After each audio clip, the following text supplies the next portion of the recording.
Welcome back. You know, the more we learn about our brains, the more we learn just how pliable they are.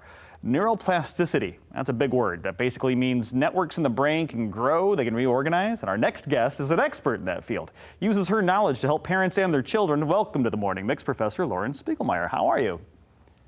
I am doing well, thank you. How are you? I'm well. Thanks for being on the show this morning. Let's talk a little bit about what the Behavior Hub, this organization that you founded, focuses on.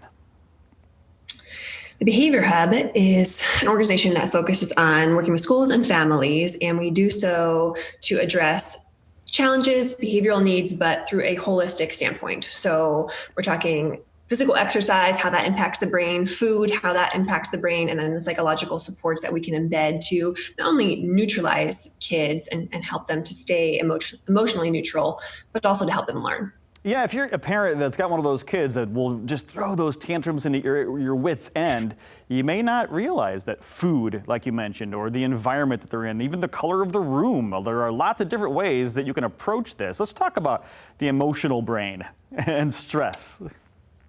Yeah. So there is an awesome hand signal for parents and schools to use. Thumb, fingers. So your thumb is your emotional brain, your limbic system. It's called the barking dog. So it barks when you get triggered. So when those kids are throwing those tantrums, dog is barking. The fingers are your prefrontal cortex. They're your thinking brain. And when dog barks, it scares away the thinking brain. It scares away the wise owl, we call it. So essentially, when kids are having these tantrums, we need to do something to calm this barking dog so that the wise owl, the thinking brain, can come back and they can respond with reason and logic instead of just emotion.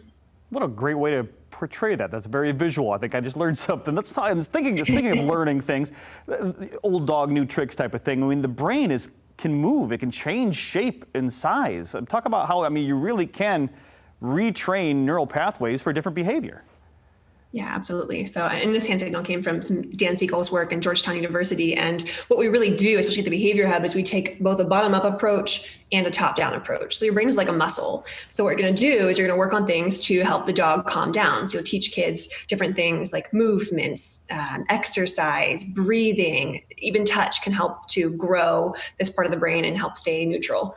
And then things that work on the prefrontal cortex, the top-down approach, those are your things that slow down your thinking, mindfulness, meditation, yoga, and there can be ways to adapt those things for young kids so that they are more interested and more motivated to use them. And let's talk a little bit about an emotional intelligence blueprint. What does that mean?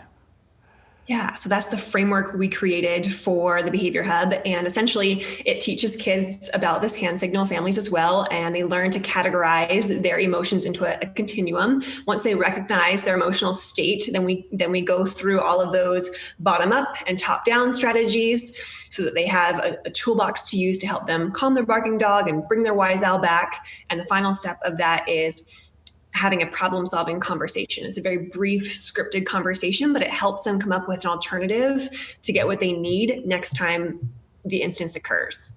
And of course, the parents have to take care of themselves too. There's some self-care here for the grown-ups. Yeah, absolutely. Even the barking dog, the wise owl, isn't just a concept for children. It's the same way our brains work as adults. So your brain certainly gets triggered. I'm in traffic headed to DC.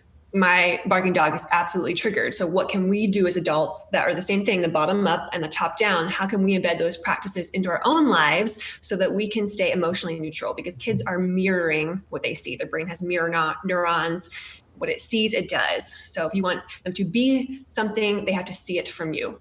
That's an amazing thing to know that your brain, those neural pathways can be retrained to have those triggers really can go away. And I know we're short on time. There are some ways that food and exercise play into this as well. We're going to get this information on your website, which is thebehaviorhub.com. We'll link to that site as well. Professor Spiegelmeier, thank you so much for the time this morning and for the great information.